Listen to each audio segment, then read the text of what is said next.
You know, sometimes we hear complaints from folks in Eastern Oregon that they're ignored by the western side of the state. But right now, taxpayers all over Oregon are paying for a new rail station in the tiny town of Nyssa. And the cost, it just keeps going up and up and up. The project is called the Treasure Valley Reload Center. It's meant to help farmers ship their product to market.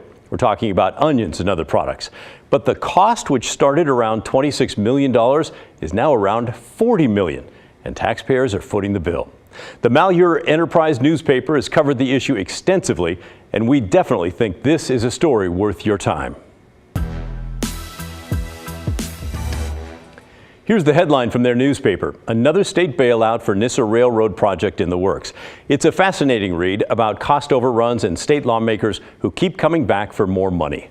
Les Zeitz is the owner of the paper. He used to run the investigative unit at the Oregonian newspaper. Now he lives on a ranch in Eastern Oregon. He is a consistent thorn in the side of people who try to hide things that should be out in the public. And I say that with a lot of admiration. I think he's terrific, and I subscribe to his paper. I asked him to explain what's going on with this Reload Rail Center. So the Treasure Valley Reload Center is designed to help onion producers in Malheur County and neighboring Idaho producing areas an opportunity to ship their products back east by rail instead of truck. The idea is that rail would be faster, perhaps a little more reliable, and also at less cost. So this idea took hold in about 2015. The Oregon legislature in 2017 set aside almost $26 million to fund this project. That was the entire budget for this. Permitting delays, funding delays, a number of issues held up the project, and they broke ground in November of 2021. And now work has come to a stop because the project has run out of money, and there's still a substantial amount of work left to do to get this into operation. So the costs have skyrocketed, growing from that $26 million to more than $40 million now. Les's team has been reporting on this over the last 3 years. I asked him why this price keeps growing.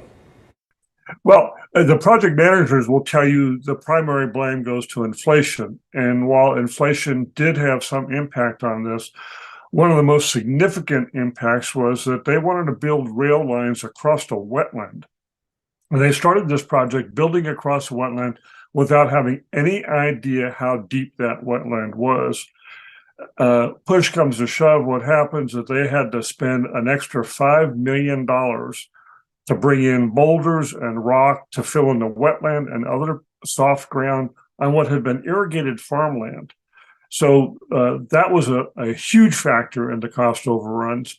Then they underestimated costs. They estimated that putting up the warehouse building itself would cost about $3.5 million. When they got the bids about a year ago, the price came in at $6.5 million. The project manager said, well, we can cut that in half. And since then, the costs have only increased, and the building now is going to cost, if they build it out the way they designed it, would be about $6.7 million. So it's been a cascade of financial troubles, coupled with the fact that the folks in charge of the project have not really had much in the way of budgets, and they haven't really tracked costs very well. And then this. Here's an interesting twist that happened today. The project manager of the Reload Center, the rail station, is also a state lawmaker named Greg Smith. Now, he's a member of 3 powerful Ways and Means committees at the legislature. Those are the committees that decide where money is spent, where your tax money is spent. Today, the Malheur Enterprise reports that Smith has resigned as the project manager for the Treasure Valley Reload Center. So I dialed up another Zoom with Les Zeitz in Malheur County to ask what is going on. By the way, what you've seen so far is a conversation I had with him on Friday. What you're about to see took place just a few hours ago today. Well, Greg Smith is a Republican state representative from Heppner. He runs a sideline business, a consulting business that contracts with a number of public entities around Eastern Oregon. And those entities often benefit from his legislative service by getting state grants for projects, whether it's Eastern Oregon University or the Port of Morrow, or in the case of Malheur County, the funding for the Treasure Valley Reload Center. In Malheur County, he performs as a private contractor, through his company, and he gets paid $9,000 a month for the work to oversee this. The problem has been that number one, there is no contract with Mr. Smith or his company, so it's hard to discern what exactly he is supposed to do for his funding. And because of his other responsibilities, including a full-time job in Boardman for the Columbia Development Authority, he is not a constant presence in Malheur County. Is there anything, well, when I first heard that, wait a minute, this guy's a lawmaker and he's on Ways and Means committees, which Yes. decides where the money goes, Yes. and projects that he's involved with are getting funded. Is there anything wrong with that, or is he just a go-getter who's serving his constituents?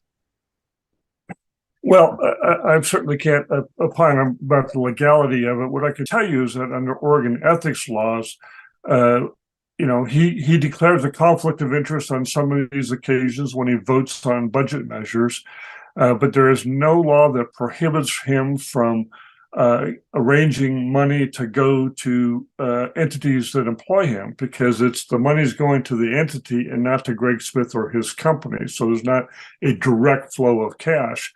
But I think it's pretty obvious to anyone who looks at this very closely that that these public entities probably would not be getting the funding if Greg Smith was not working for them in his private capacity and working for them in his legislative capacity in Salem. Now, I've emailed Representative Smith at the legislature asking for an explanation on why he's resigning now with the project in deep trouble. He has not responded. In the meantime, it's unclear what happens next for the reload facility and the tax money that partly built it. At one time, it was hoped that it would be up and running this fall. Now that seems unlikely, which means the onion farmers in eastern Oregon will once again pay more to get their product to market.